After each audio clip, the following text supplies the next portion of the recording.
Friends, welcome to mystical secrets. Mystical secrets में आप सबका स्वागत है। आज हम बात करेंगे जो बहुत ही इम्पोर्टेंट टॉपिक है कि व्हाट इज़ ब्लैक मैजिक, काला जादू क्या है, कैसे किया जाता है, क्या इसके लक्षण हैं, क्या सिम्टम्स हैं और इसकी रेमेडीज़ क्या हैं।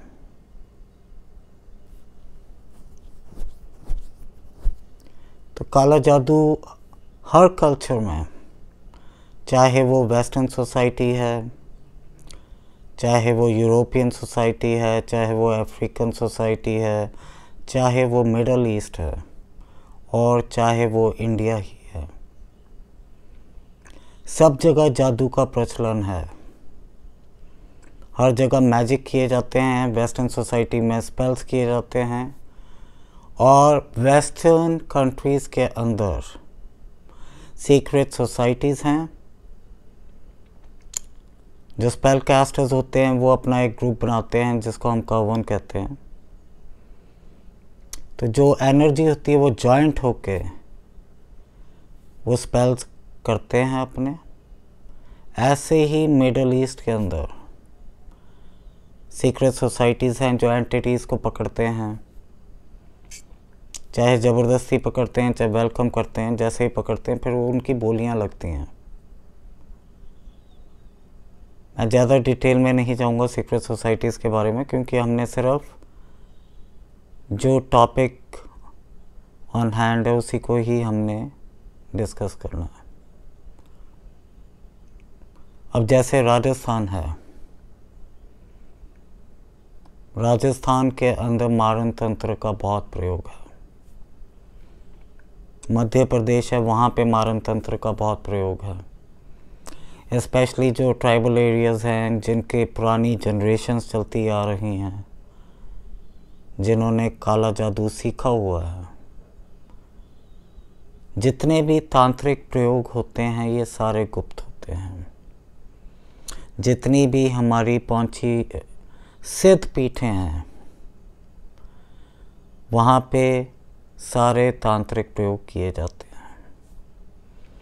दुनिया जहाँ से वहाँ पे तांत्रिक आते हैं, इजिप्ट से हों, रोमानिया से हों, US, Canada, Europe, any part, और जितने इंडिया में हैं वो भी सारे उन सिद्ध पीठों में जाते हैं। इन सिद्ध पीठों पे बैठ के ही काले जादुओं को अंजाम दिया जाता है, जहाँ से मारण तंत्र, सम्मोहन, वशीकरण किया जाता है। ऐसे ही मारण तंत्र के प्रयोग जिसमें हम कहते हैं कि मूठ मारना, उड़ते हुए घड़े से किसी की जान लेनी, वो प्रक्रियाएं जो हैं वो सारी प्रचलित हैं हमारे समाज में, हिंदुस्तान के अंदर। जो ऐसे तांत्रिक हैं, जो पहुंचे हुए तांत्रिक हैं, वो आपको यूट्यूब चैनल पे नहीं मिलेंगे, क्योंकि कोई अपनी शक्ति को कभी भी एक्सपोज नहीं करता। वो अपनी शक्तियों को कभी सार्वजनिक रूप से लोगों को नहीं दिखाता। उसको कोई मतलब नहीं दुनिया में क्या हो रहा है, क्या नहीं हो रहा। वो अपनी कुटिया में बैठ के ही सब कुछ कर लेता है, क्योंकि उसने वो सिद्धियां प्राप्त की हुई हैं।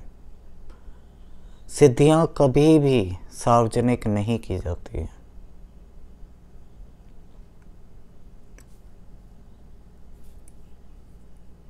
चाहे वो अब जो वेस्ट बंगाल का एरिया है, वहाँ पे ऐसे ऐसे तांत्रिक मौजूद हैं जिन्होंने बहुत साधनाएं की हैं, जिनके पास बहुत सिद्धियां हैं, बहुत शक्तियां हैं, मगर वो कभी सार्वजनिक जीवन में आपको नहीं मिलेंगे, क्योंकि उनको कोई मतलब नहीं है। उनको कोई लेना देना नहीं दुनिया में क्या हो रहा है, क्या नहीं हो रहा। आप भी अगर किसी के थ्रू उनके पास पहुंचेंगे तो भी वो आपका केस बहुत मुश्किल से लेते हैं। जो स्पेल कास्टर्स होते हैं, सबसे पहले तो उनका जो शनि है, शनि सबसे स्ट्रांग होना चाहिए। और जिस पे तंत्र किया जा रहा है, किन लोगों पे तंत्र जल्दी असर करता है और किन लोगों पे जल्दी असर नहीं करता। जिन लोगों की कुंडली में मून वीक है, उन पे तंत्र सबसे पहले असर करता है। अगर आपके सब पीरियड्स पे शनि अच्छी पोजीशन में है, राहु अच्छी पोजीशन में है, केतु अच्छी पोजीशन में है, तो आपके ऊपर तंत्र करने में तांत्रिक को प्रॉब्लम आएगी ही आएगी। क्योंकि वो एक डिफेंस मैकेनिज्म का काम कर रहा है जो आपकी बॉडी की ऑरा को कंटेन करके बैठा है। मगर जिसका वीक मून होता है, उसकी पर्सनैलिटी, उसकी aura is more expose to magic, tantra. तो इसीलिए जिन लोगों का मून वीक है, उनको ऐसी जगह से नहीं गुजरना चाहिए जहाँ पे उनको ऊपरी हवा लग जाए। उनको ऐसी जगहों पे नहीं जाना चाहिए जहाँ पे तंत्र का बहुत ज़्यादा प्रचलन है। तो इन सारी चीज़ों को, तो जो तांत्रिक होता है, तांत्रिक को वो शक्तियाँ चाहिए, क्योंकि उसका शनि स्ट्रांग है हॉरोस्कोप में, उसका सैटर्न स्ट्रांग है हॉरोस्कोप के अंदर। आप सबको पता है कि राहु स्काई को रिप्रेजेंट कर रहा है, मंगल और केतु जो हैं वो पताल को रिप्रेजेंट करते हैं। तो जिस इंसान का शनि पावरफुल है वही स्पेल कास्ट कर सकता है, या उसका वीनस बहुत ज़्यादा प्रोमिनेंट है। पर जिसका शनि बहुत स्ट्रांग है, जिसका सैटर्न बहुत स्ट्रांग है हॉरोस्कोप के अंदर, उस पे तंत्र करना इतना आसान नहीं है। अगर किसी का अगर मून वीक है तो उस पर तंत्र इजीली किया जा सकता है। तो ये तो होगी बैकग्राउंड के, ये होता है, हर टाइप का मैजिक है। वुडू में इससे भी पावरफुल मैजिक हैं। लोग आपकी शक्तियाँ, आपकी ऊर्जा, आपका हर चीज़ छीन सकते हैं, आपकी साधनाएं तक वो छीन सकते हैं। ऐसे ही वेस्टर्न मैजिक के अंदर जो कवन मैजिक करता है, अब कई लोग नेगेटिव डार्क एनर्जीज को ही पूज रहे हैं, क्योंकि दोनों को एग्जिस्ट कर रहे हैं। पॉजिटिव एनर्जी भी एग्जिस्ट कर रही है और नेगेटिव एनर्जी भी एग्जिस्ट कर रही है। तो एक पैरेलल वर्ल्ड चल रहा है, दो दुनिया साइमल्टेनियसली इस दुनिया में एग्जिस्ट कर रही हैं। तो ये कहना कि सिर्फ अच्छी शक्तियां हैं, अच्छे लोग इस दुनिया में वास करते हैं, तो ये नहीं है। पुराने ज़माने में लोग अपने से नीचे वालों को देख के संतुष्ट हो जाते थे कि चलो उसके पास साइकिल है, मेरे पास स्कूटर है, आई एम हैप्पी। मगर आज क्या हो गया, कल युग, लोगों के अंदर ईर्ष्या का भाव इतना है कि वो कभी ये कोशिश नहीं करते कि हम अपनी लकीर लंबी कर लें। वो हमेशा ये कोशिश करते हैं, उनका यही यत्न होता है कि दूसरे की लकीर हम कैसे छोटी करें। तो जो जितनी एनर्जी है, जितनी उनकी पॉजिटिव एनर्जी है, वो ऑटोमेटिकली नेगेटिविटी में जा रही है, क्योंकि ईर्ष्या का भाव ऐसा है which is beyond their control. तो जब ईर्ष्या का भाव इतना प्रोमिनेंट हो जाए किसी इंसान में कि वो दूसरे को हार्म पहुंचाने लगे, दूसरे को क्षति पहुंचाए, किसी भी रूप में हो सकता है, आर्थिक रूप से हो, फिजिकली हो, मेंटली हो, तो ये उनको पता होना चाहिए कि ये चीज़ें बैकफायर करती ही करती हैं। जैसी करनी वैसी भरनी। तो फ्रेंड्स, अब हम बात करते हैं कि इसको किया कैसे जाता है। आप एक चीज़ को अंडरस्टैंड करो, यति पिंडे तत् ब्रह्मांडे, 5 तत्व का शरीर है, 5 तत्व ही ब्रह्मांड में है।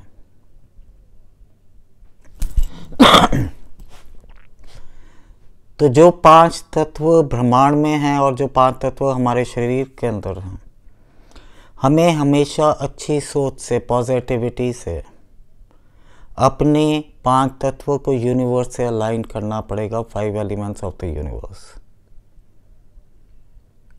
जब आप ऐसा करेंगे तो ऑटोमेटिकली आप एक डिफेंस जो एनर्जी है वो आपके इर्द गिर्द घूमेगी। अब इसको कैसे किया जाता है, इसके डिफरेंट टाइप्स हैं, वेरियस फॉर्म्स हैं। आपने देखा होगा दिवाली के ऊपर, होली के ऊपर, अमावस्या पे लोग चौराहे पे जा के ऑफरिंग्स देते हैं। किसी ने दिया जला दिया, किसी ने पतासे छोड़ दिए, किसी ने पान छोड़ दिया, किसी ने कुछ कर दिया। ये सारी ऑफरिंग्स हैं। कोई मसान चलाता है। तो जितनी भी क्रियाएं, कोई नेगेटिविटी फैलाता है, कोई आत्माओं को भेजता है, क्योंकि उनके कंट्रोल में है। जब आप डार्क एनर्जी से कोई भी काम करते हो तो हमेशा याद रखो कि जो नेगेटिविटी है, जो नेगेटिव एनर्जी है, it will always travel faster.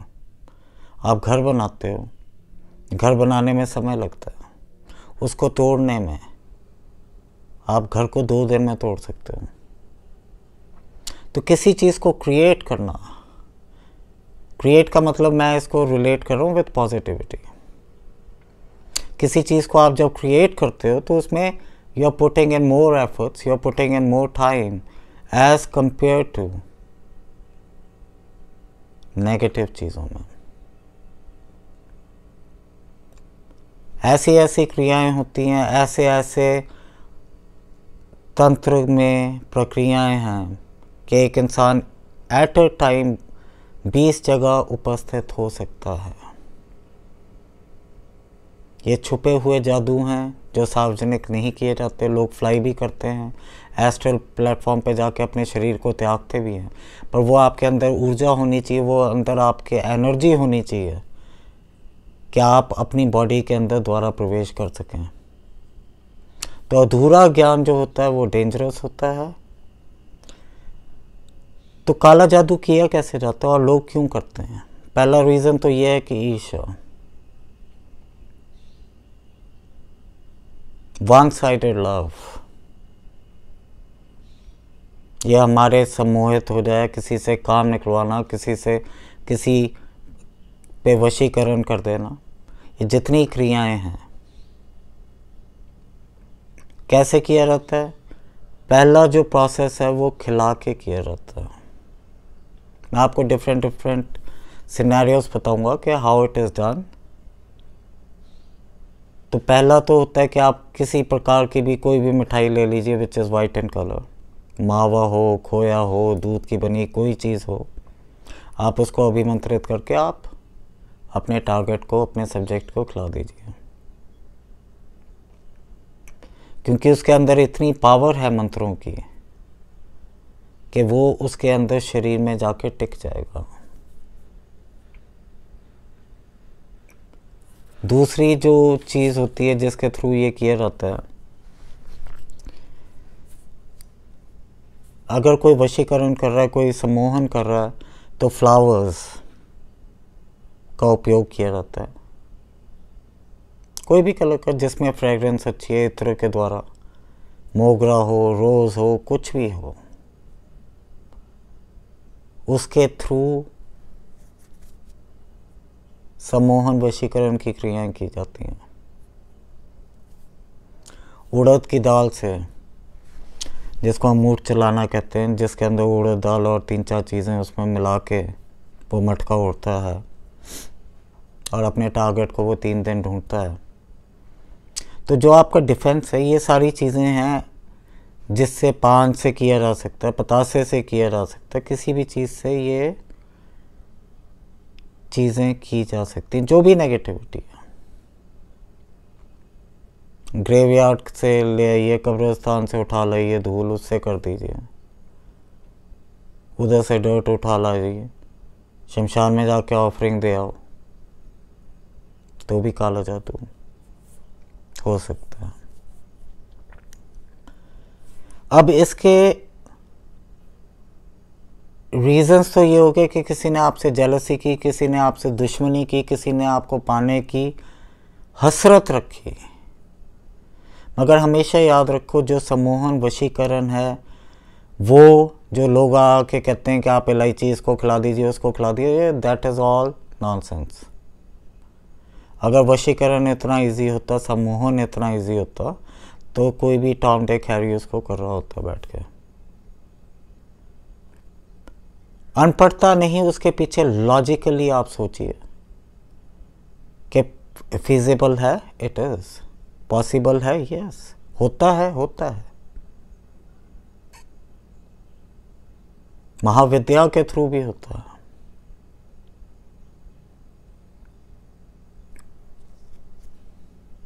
Shiv जी और महादेव और नारायण की जो ऊर्जा है उससे मोहिनी माता उत्पन्न हुई है, और मोहिनी माता के थ्रू ही वशीकरण और सम्मोहन किया जाता है। तो जितनी चीज़ें हैं ये सारी को एग्जिस्ट करती हैं। अब हम आते हैं कि इसके सिम्टम्स क्या हैं। किसी ने आप पे जादू कर दिया, काला जादू कर दिया, अब उसके सिम्टम्स क्या हैं?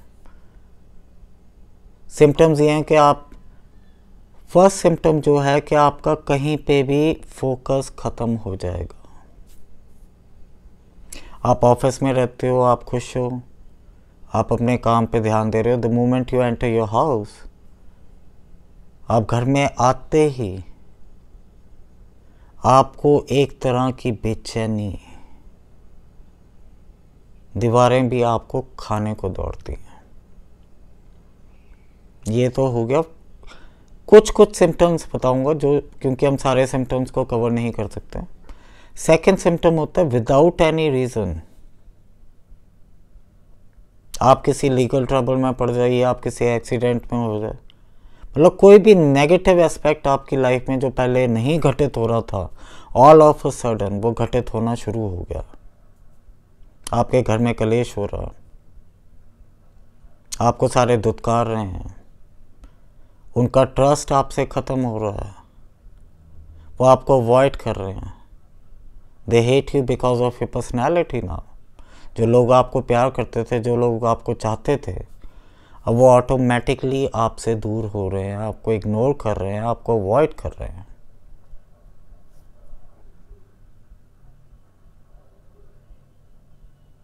अब इसको फाइंड आउट कैसे करें कि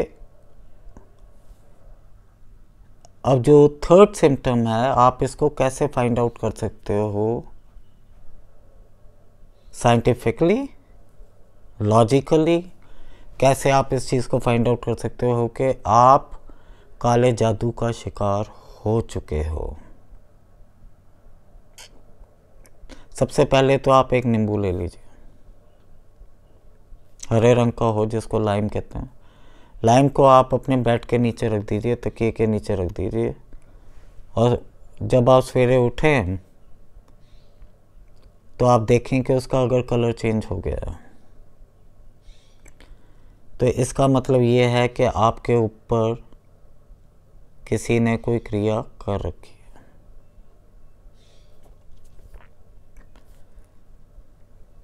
और ऐसे ही आप थोड़ा सा पानी सोते वक्त अपने बिस्तर के पास रखें, और सवेरे उठ के आप किसी जो अच्छा सा पौधा है जो पूरी तरह पनप रहा है, खुश है, आप उसके ऊपर वो सवेरे पानी चढ़ा दीजिए। और यही क्रिया आप 7 to 8 डेज कीजिए, और आप देखोगे कि अगर वो पौधा मुरझा जाए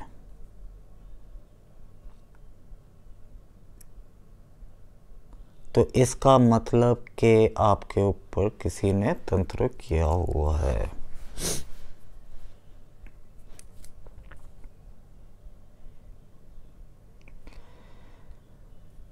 अब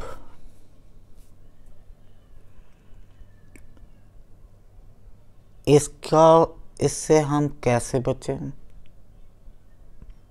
इससे हम प्रोटेक्शन अपनी कैसे करें?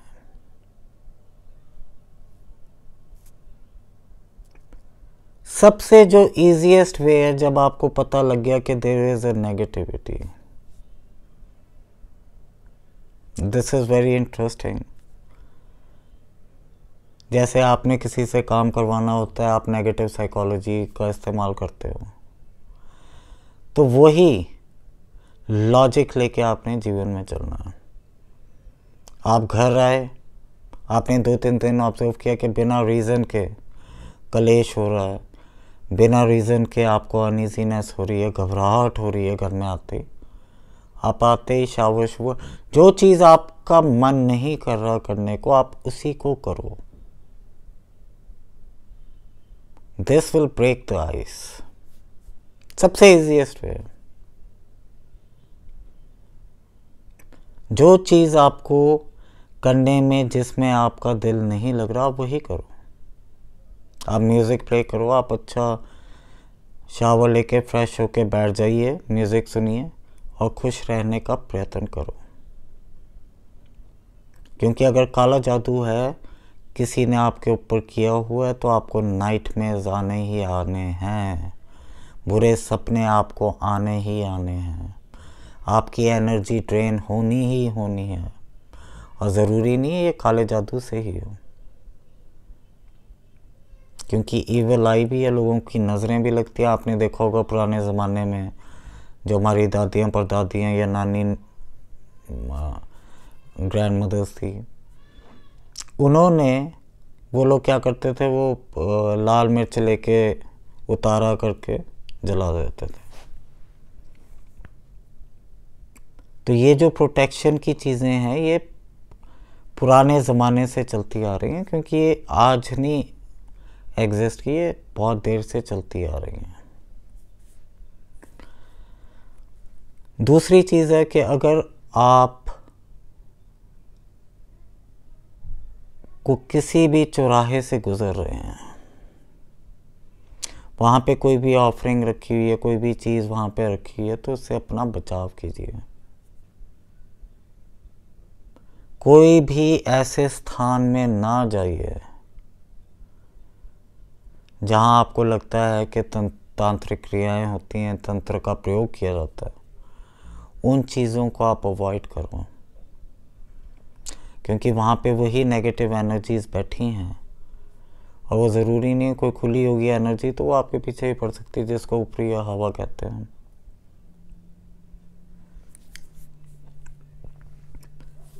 तो इसका सबसे जो ईजीएस्ट वे है कि आप एक नींबू ले लीजिए, नींबू को 7 बारी अपने शरीर से उतारा कीजिए। उतारा आपने क्लॉकवाइज करना है। जो लास्ट पॉइंट, आपने सारे बॉडी पार्ट्स को टच करते हुए जाना। जो आपका लास्ट बॉडी पार्ट होगा, that will be your naval belly button. उसको टच करके तो वो 1 पॉइंट कहलाएगा। फिर आपने रिपीट करना है अपने सर के ऊपर से, 2nd time, 3rd time and so on, 7 times.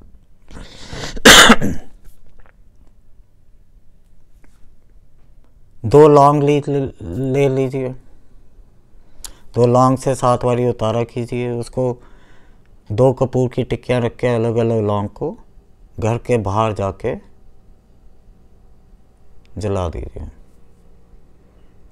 और वो जो नींबू है जो आपने 7 बारी घुमाया है, उसको आप किसी लिफाफे में 4 हिस्सों में काट के चौराहे पे फेंक सकते हैं, और बिना पीछे मुड़े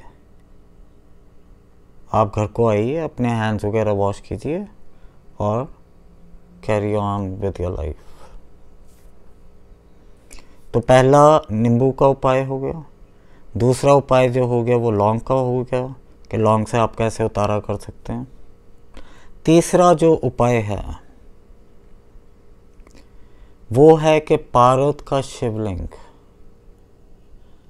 क्योंकि पारद जो है आपने प्योर फॉर्म में लेना है, which should be more than 90%।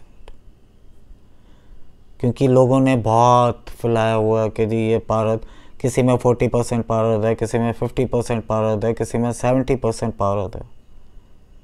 तो आप कैसे फाइंड आउट करोगे कि 90% से अबव पारद है? तो एक कोई भी कॉटन का क्लॉथ लीजिए, उसको रब कीजिए उसके ऊपर। अगर उसकी शाइन बहुत ज़्यादा होती है, बहुत प्रोमिनेंट हो जाता है एकदम, जितनी ज़्यादा शाइन पारद के अंदर होगी उतनी ही उसकी ऑथेंटिसिटी है, उतना ही वो प्योर फॉर्म में है। तो पार्वत का शिवलिंग लाइए, घर में स्थापित कीजिए, उसके ऊपर आप, क्योंकि वो ऑटोमेटिकली अभिमंत्रित है, क्योंकि इसकी भी प्रक्रिया होती है कि पार्वत को कैसे क्रिएट किया जाता है। तो आप उसको लाइए, उसको अभिमंत्रित करिए सोमवार टू सोमवार, या एवरी डे आप उस पर जल अभिषेक कीजिए, जो भी आपको, जैसे भी श्रद्धा आपकी, आप वैसे कीजिए। दूसरा जो चौथा उपाय है वो है दुर्गा चालीसा का पाठ। अगर कोई आप पंडित किसी को जानते हो जिसको माता का हवन पूरी क्रिया आती है, तो आप उससे हवन घर के अंदर करवाइए। प्रॉपर उसको A to Z पूरी क्रिया आनी चाहिए कि माता का हवन कैसे किया जाता है, क्या ऑफरिंग करनी है और किससे किया जाता है। अलग अलग विधान है। जहर को जहर ही काटता है। तो वो जो हवन होगा वो भी तांत्रिक हवन होता है, वो वैदिक हवन नहीं है जहाँ पे पंडित आके उच्चारण करेंगे और जो नॉर्मल हवन कर दिया शुद्धि के लिए, वो वाला हवन नहीं है। इसके अंदर जो एनर्जी है वो टोटली डिफरेंट होती है, क्योंकि ये भी एक तांत्रिक हवन है। आप दुर्गा चालीसा में से कवच भी पढ़ सकते हैं प्रोटेक्शन के लिए। आप फिटकरी से भी अपना क्लेंजिंग कर सकते हैं। प्रोसेस वही रहेगा, 7 टाइम्स आप एलम को घुमाइए अपने शरीर से, गरम तवे के ऊपर रख के उसको या तो बर्न कर दीजिए या फिर उसको बाहर फेंक दीजिए घर से।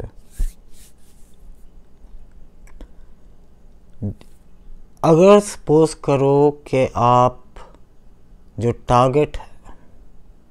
Target all of a sudden sick हो गया और डॉक्टर को पता नहीं चल रहा कि इसकी सिकनेस क्यों हो रही है, मगर डॉक्टर को ये पता चल गया कि आपका जो WBC है, वाइट ब्लड कॉर्पुसेल्स, वो एकदम फॉल कर रहे हैं, तो वो बहुत स्ट्रॉन्ग इंडिकेटर है कि आपके ऊपर किसी ने मारण तंत्र कर दिया है।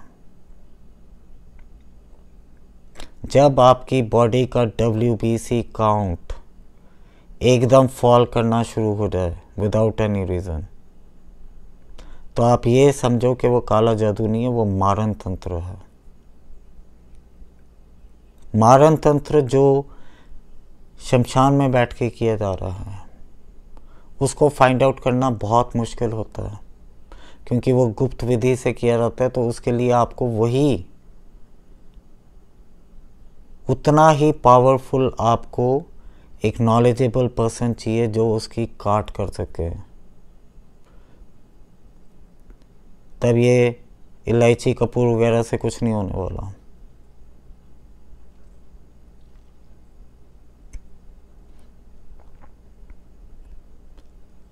तो फ्रेंड्स, मैं यही कह सकता हूँ कि आप अपना प्रोटेक्शन करिए, और जो मैंने रेमेडीज़ आपको बताई हैं वो आप फॉलो करो। अगर आपको लगता है कि कहीं भी कोई सिम्टम है या देयर इज एन इंडिकेटर,